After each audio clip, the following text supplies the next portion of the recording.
ఇక తెలంగాణ బీజేపీ రాష్ట్ర అధ్యక్ష పదవిపై ఉత్కంఠ నెలకొన్న వేళ ఇప్పుడు ఈ పదవికి పోటీలో ఉన్న ఇద్దరు నేతల పేర్లు తెరపైకి వచ్చాయి. మాజీ MLC doctor Ramachandra Rao, Malkajgiri MP Etela రాజేందర్లలో ఒకరికి పదవి దక్కే అవకాశం ఉందని విశ్వసనీయ వర్గాల సమాచారం. ఇవాళ నూతన అధ్యక్షుడికి పార్టీ జాతీయ నాయకత్వం ఫోన్ ద్వారా సమాచారం ఇవ్వనుంది.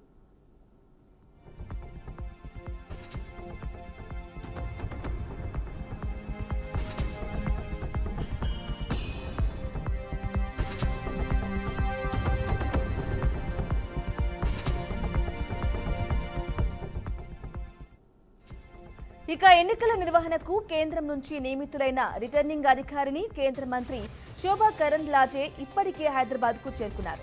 అలాగే పార్టీ జాతీయ ప్రధాన కార్యదర్శి సునీల్ బన్సల్ ఇవాళ రానున్నారు. మధ్యాహ్నం 2 గంటల నుంచి 4 గంటల మధ్య బీజేపీ రాష్ట్ర కార్యాలయంలో నామినేషన్ల స్వీకరణ జరగనుంది. అయితే నామినేషన్ దాఖలు చేయబోయేది ఒక్కరే అన్న సమాచారం అందుతోంది.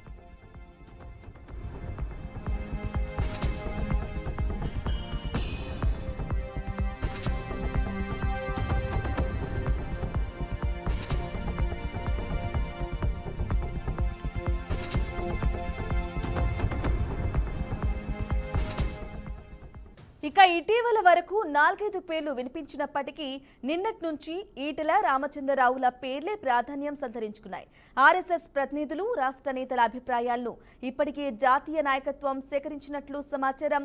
పార్టీలో సీనియారిటీ ఉన్న నేతగా రామచంద్రరావుకు సంఘవర్గం మద్దతుగా నిలిచినట్లు సమాచారం. ఇక అదే సమయంలో బీసీ సామాజిక వర్గానికి ప్రాధాన్యం ఇవ్వాలన్న నేపథ్యంలో ఈటెల రాజేందర్ పేరుపై చర్చ ఎక్కువైంది. పార్టీ బాధ్యతలు తనకి అప్పగిస్తారని ఆయన విశ్వాసంతో ఉన్నారు. మరోవైపు అధ్యక్షుడి ఎంపిక అనంతరం పార్టీ శ్రేణులు రాష్ట్ర వ్యాప్తంగా సంబరాలు నిర్వహించేందుకు సిద్ధమవుతున్నాయి.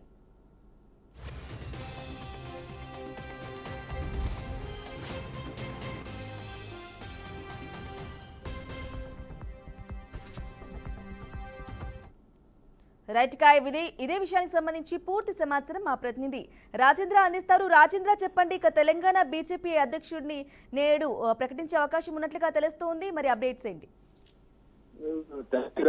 గత కొద్ది రోజులుగా భారతీయ జనతా పార్టీ తెలంగాణ పార్టీ రాష్ట్ర అధ్యక్షుడి విషయంలో మాత్రం ఉత్కంఠ పరిస్థితి నెలకొన్నాయని చెప్పవచ్చు. దాదాపుగా ఎందుకంటే అనేక మంది సీనియర్లు అధ్యక్ష పదవి రేస్ ఉండడంతో ఎవరికి ఈ అధ్యక్ష పదవి దక్కుతుందనే ఒక ఉత్కంఠ పార్టీ శ్రేణుల్లో నెలకొంది. ఏదేమైనా ఎన్నికల ప్రక్రియను తీసుకొచ్చి అధ్యక్షుడిని ఎన్నిక చేసేందుకు మాత్రం పార్టీ జాతీయ నాయకత్వం సిద్ధమై అందులో భాగంగానే రంగం సిద్ధం చేసింది. ఈ మేరకు ఈ రోజున మాత్రం పార్టీ అధ్యక్షుడు ఎవరనేది తేలనుంది. దీంతో ఆ పార్టీ వర్గాల్లో మాత్రం ఉత్కంఠ నెలకొందని చెప్పవచ్చు. ప్రధానంగా తెలంగాణ అధ్యక్ష పదవికి మాత్రం ఇటీవల కాలం వరకు 5 పేర్లు తెరపైకి వచ్చాయి. వారిలో ఎవరు ఈ పదవి దక్కించుకున్న ఒక ఆసక్తికరమైన అంశం కూడా తెరపైకి వచ్చింది. ప్రధానంగా మాత్రం ఇప్పుడు ఇద్దరి మధ్య పోటీ కనిపిస్తుంది. వారిలో మాజీ ఎమ్మెల్సీ డాక్టర్ రామచందర్ తో పాటు మల్కాజ్గిరి ఎంపీ ఈటెల రాజేందర్ ప్రధానంగా పేర్లు పరిశీలనలోకి వచ్చాయి. ఈ ఇద్దరి మధ్యనే పోటీ జరగనున్నట్టుగా కూడా సమాచారం ఉంది. ఈ ఇద్దరి మధ్య ఎవరు గెలుస్తారనే విషయంలో కూడా ఒక అత్యంత ఉత్కంఠ పరిస్థితులు నెలకొన్నాయి. ఈరోజు మధ్యాహ్నం 2 గంటలకు నుండి 4 గంటల వరకు నామినేషన్ల ప్రక్రియ కొనసాగనుంది. ఆ తర్వాత గంట పాటు 5 గంటల వరకు ఉపసంహరణను కూడా విధించారు. ఇప్పటికే ఈ రిటర్నింగ్ అధికారి కేంద్ర మంత్రి శోభా హైదరాబాద్ కు చేరుకున్నారు. మరో 2-3 నాయకులు కూడా కేంద్ర నాయకులు హైదరాబాద్ రానున్నారు. మధ్యాహ్నం తర్వాత ఈ పరిస్థితులు అంటే ఎన్నికలకు సంబంధించిన వ్యవహారం కొనసాగనుంది. ప్రధానంగా మాత్రం భారతీయ జనతా పార్టీ తెలంగాణ అధ్యక్ష పదవి మాత్రం బీసీ సామాజిక వర్గానికి అవకాశం ఉందనే ఊహాగానాలు రావడంతో ఆ ఎంపీ ఈటెల రాజేందర్ తనకే ఈ పదవి వస్తుందనే ఒక నమ్మకంతో ఉన్నారు ఆయన. అయితే దాదాపుగా రామచంద్రరావుకు పదవి అనే సమాచారం కూడా తెలుస్తూ ఉంది.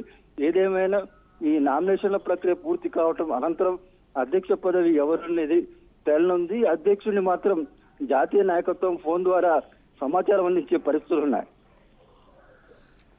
రైట్, అలాగే రాజేంద్ర చెప్పండి, ఇక మొన్నటి వరకు అంటే రాజాసింగ్ అలాగే ధర్మపురి అరవింద్ పేర్లు అయితే బయటకు వచ్చాయి కదా, మరి పూర్తిగా ఇవాళ ఈటెల రాజేందర్ తనకే వస్తుందని కూడా ప్రకటించారు. ఏ విధంగా చూసుకోవాలి అంటారు రాజేంద్ర? పార్టీ నాయకత్వం తెలంగాణ రాష్ట్రంలోని ఇటు ఆర్ఎస్ఎస్ ప్రతినిధులతో పాటు బీజేపీ క్యాడర్ కూడా పూర్తిగా సమాచారం సేకరించడం జరిగింది. ఈ నేపథ్యంలోనే పోటీలో ఉన్న 5 ఎవరు సమర్థులు అనే అంశంపై ఒక పార్టీ కేంద్ర నాయకత్వం క్లారిటీకి వచ్చినట్టుగా తెలుస్తుంది. దాని కారణంగానే ధర్మపురి కానివ్వండి, మరొక కానివ్వండి, ఇది వీరు కూడా పరిస్థితి కనిపిస్తా ఉంది. అంటే గత 2 రోజుల నుంచి కూడా ఈ ఇద్దరి పేర్లే ఎక్కువగా ప్రాధాన్యత చోటు చేసుకుని 5గురిలో 2 మాత్రమే మిగిలిన పరిస్థితి కనిపిస్తుంది. ఈ రోజు కూడా ఇదే ఇద్దరి మధ్యనే పోటీ ఉందనే పార్టీ వర్గాలు కూడా అభిప్రాయపడుతున్న పరిస్థితి ఉంది. అటు ధర్మపురిని కానీ వేరే ఇతరులకు కూడా ఆ ఛాన్స్ ఇచ్చే పరిస్థితి లేకపోవడంతో ఇటు బీసీ సామాజిక వర్గం లేదా రామచంద్రరావు మధ్యనే పోటీ ఉన్నట్టుగా కూడా తెలుస్తుంది. ఈ ఇద్దరు ఎవరో ఒకరు అధ్యక్ష పదవి చేపట్టే అవకాశాలు ఎక్కువగా కనిపిస్తా ఉన్నాయి. రాజేంద్ర, అలాగే చెప్పండి, ఇక తెలంగాణ బీజేపీ అధ్యక్షుడి ప్రకటనతో బీజేపీలో కొంత అసంతృప్తి మొదలయ్యే అవకాశం లేకపోలేదంటారా? అలాగే ఆశావాలను బీజేపీ అధిష్టానం ఎలా బుజ్జగిస్తుంది అనుకోవాలి? ఎందుకంటే అధ్యక్ష పదవి దక్కించుకునేందుకు 5గురు పోటీ పడ్డప్పటికీ వారిలో ఒకరు మాత్రమే ఎన్నికయ్యే ఛాన్స్ ఉన్నందున మిగతా 4 కూడా కొంత అసంతృప్తికి గురయ్యే అవకాశం ఉంది. తద్వారా ఆ 4కి సంబంధించిన క్యాడర్ లో కూడా అసంతృప్తి నెలకొనే పరిస్థితులు కనిపిస్తున్నాయి. ఈ 5గురు కూడా 5 జిల్లాలకు సంబంధించిన వ్యక్తులు కావటం, ఆ జిల్లాలో ఈ ప్రభావం చూపించే అవకాశాలు కూడా ఉన్నాయి. అయితే కేంద్ర నాయకత్వం మాత్రం ముందస్తుగానే తెలంగాణలోని అన్ని ప్రాంతాల నుండి అధ్యక్ష పదవికి సమర్థులైన వ్యక్తి ఎవరనే అంశంపై సమాచారాన్ని సేకరించిన తర్వాతనే నిర్ణయం తీసుకోవడం వలన అధ్యక్షుల పదవి ఎన్నికైన తర్వాత తెలంగాణలోని ముఖ్య నేతలందరినీ కూడా కోఆర్డినేషన్ చేసి ఎలాంటి మనస్పర్ధలు లేకుండా ఆ పార్టీని ఒకే తాడిపై నడిపించే దిశలో కూడా చర్యలు తీసుకునే అవకాశాలు కనిపిస్తున్నాయి. ఈ అధ్యక్షుడు ఎన్నికైన తర్వాత కూడా తెలంగాణ వ్యాప్తంగా సంబరాలు నిర్వహించేందుకు ఇప్పటికే అంటే క్యాడర్ సన్నద్ధమైందంటే ఆల్మోస్ట్ వాళ్ళకి అధ్యక్షుడు ఎవరనే ఒక ఇండికేషన్స్ కూడా ఉన్నట్టుగా తెలుస్తుంది.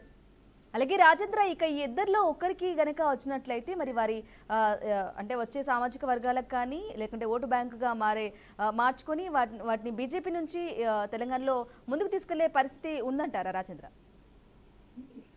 అంటే ఆల్మోస్ట్ ఇప్పుడు కేంద్ర నాయకత్వం ఒక నిర్దిష్టమైన నిర్ణయం విధానాలతో పాటు పార్టీ సిద్ధాంతాలు విధానాలను ప్రజల్లోకి తీసుకుపోయే ఒక కోణంతో పాటు కేంద్ర ప్రభుత్వం అమలు చేస్తున్న సంక్షేమ పథకాలు కార్యక్రమాలు కూడా ప్రజల్లోకి తీసుకెళ్లి వచ్చే ఎన్నికల్లో పార్టీ బలాన్ని పెంచే దిశలో చర్యలు తీసుకునే అవకాశం ఉంటుంది. కాబట్టి ఆ నేపథ్యంలోనే అన్ని సామాజిక వర్గాలకు సంబంధించిన అభ్యర్థులని మిగతా లీడర్స్ ను కూడా ఒక అధ్యయనం చేసిన తర్వాతనే ఒక నిర్ణయానికి వచ్చినందున ముందుగానే ఇటు పార్టీ శ్రేణులకు కానీ నాయకత్వానికి కానీ పోటీలో ఉన్న వారికి కానీ లేకపోతే ఉపసంహరించుకున్న వారికి కానీ ఇది ఒక విషయాన్ని మాత్రం ముందుగా చేరవేసి ఇన్ ఫ్యూచర్ ఎలాంటి ఘటనలు జరగకుండా పార్టీకి వ్యతిరేకంగా వ్యవహరించకుండా ఉండే విధంగా ఒక